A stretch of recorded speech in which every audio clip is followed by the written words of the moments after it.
કાનમેર અને જોધપર વાંઢ વચ્ચે ગેંગઓવર મામલે 16 આરોપીઓની ધરપકડ. તમામ આરોપીઓના અદાલતે 7 દિવસના રિમાન્ડ મંજૂર કર્યા. ભચાઉ તાલુકાના કાનમેર અને જોધપર વાંઢ વચ્ચે મીઠાના અગર મામલે થયેલી ગેંગઓવરની ઘટનામાં ફાયરિંગ દરમિયાન 4 ઈસમોને ઈજાઓ થયા બાદ એક ઈસમ દિનેશ ખેમજી કોળીનો રાજકોટ ખાતે સારવારના બીછાને મોત થયું હતું.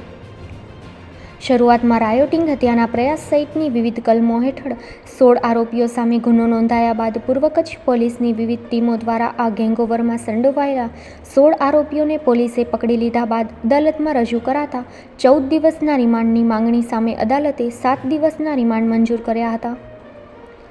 પૂર્વ કચ્છ પોલીસના વિભાગે અધિક્ષક સાગર સાંબળાને સોંપાયેલી તપાસ દરમિયાન પોલીસે બળદેવ ઘેલા રાઠોડ રહેવાસી કાનમેર, દેવા કરશન ડોડિયા રહેવાસી કાનમેર, વિરમ જખરા રબારી રહેવાસી ચિત્રોડ, વિજય રાયધણ કોલી રહેવાસી ખારિયાવાંઢ સઈ, દેવજી ઉર્ફે શક્તિ ડાયાભાઈ ડોડિયા રહેવાસી કાનમેર, અમૃત ઉર્ફે સબરો પાલા વાઘેલા રહેવાસી કાનમેર, ભરત દેવા ભરવાડ રહેવાસી કાનમેર, રાયધણ રવા કોલી રહેવાસી ખારિયાવાંઢ, ઈશ્વર કુંભા ચૌહાણ રહેવાસી કિડિયાનગર, બાબુ ઉર્ફે સતીશ કલા ભરવાડ રહેવાસી કાનમેર, ભરત રવા વાઘેલા, સવા રત્ના રબારી, રૂપા ટપુ ભરવાડ, થાવર આંબા રબારી, લખમણ કલા ભરવાડ અને અજા ટપુ ભરવાડ રહેવાસી તમામ કાનમેરવાળા. આમ આ 16 આરોપીઓને પોલીસે પકડી પાડ્યા બાદ ક્રેટા કાર સહિત કુલ 4 વાહનો અને લાકડીઓ, ધારિયા, પાઇપ જેવા હથિયારો કબજે કર્યા છે. દરમિયાન આ ગેંગઓવરમાં દેવા કરશન ડોડિયાએ પિસ્તોલ અથવા રિવોલ્વરથી ફાયરિંગ કરેલી હતી, જેમાં 4 ઈસમો ઘાયલ થયા હતા.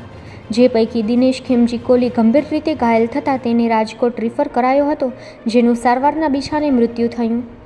અને આ મામલે હત્યાની કલમ ઉમેરાઈ હતી. આરોપીઓ અગાઉ પણ અનેક ગુનાને અંજામ આપી ચૂક્યા હોય. આ અંગેની હકીકત જાણવા માટે રિમાન્ડ જરૂરી હોય પોલીસે 14 દિવસના રિમાન્ડની માંગણી કરી હતી, જેની સામે નામદાર અદાલતે 7 દિવસના રિમાન્ડ મંજૂર કર્યા છે.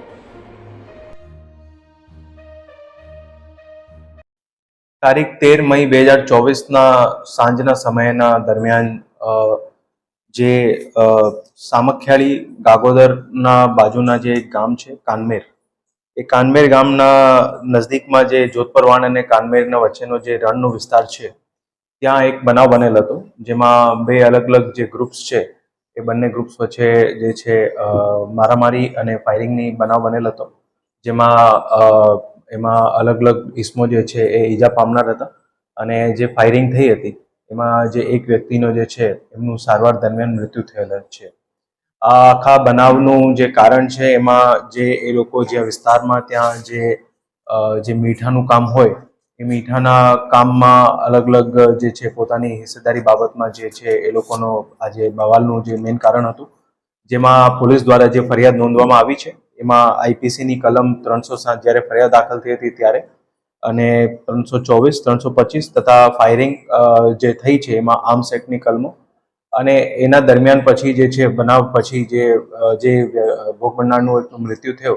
તો એમાં આઈપીસીની કલમ 302નું પણ જે છે એમાં ઉમેરો કરવામાં આવ્યો છે. જે ફરિયાદ દાખલ થઈ છે એમાં ટોટલ 17 આરોપીઓને જે છે એમાં ફરિયાદમાં આરોપી તરીકે લીધા છે અને પછી પોલીસ દ્વારા અલગ અલગ ટીમો બનાવીને એમાં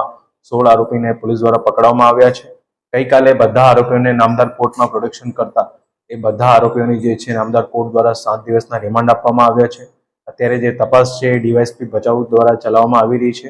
આખા બનાવની પોલીસ દ્વારા સખત તપાસ કરવામાં આવશે અને એમાં જેટલા પણ અલગ અલગ એંગલ્સ છે બધા એંગલ્સ જે છે એ બધા એંગલ્સના ધ્યાનમાં રાખીને પોલીસ દ્વારા તપાસ કરવામાં આવશે. અમુક જે આરોપી છે એ લોકોનો ગુનાહિત ઇતિહાસ અત્યારે ધ્યાનમાં આવ્યો છે અને જે ઇતિહાસ છે એ પ્રમાણે જે છે એ લોકો વિરુદ્ધ કાર્યવાહી કરવામાં આવશે.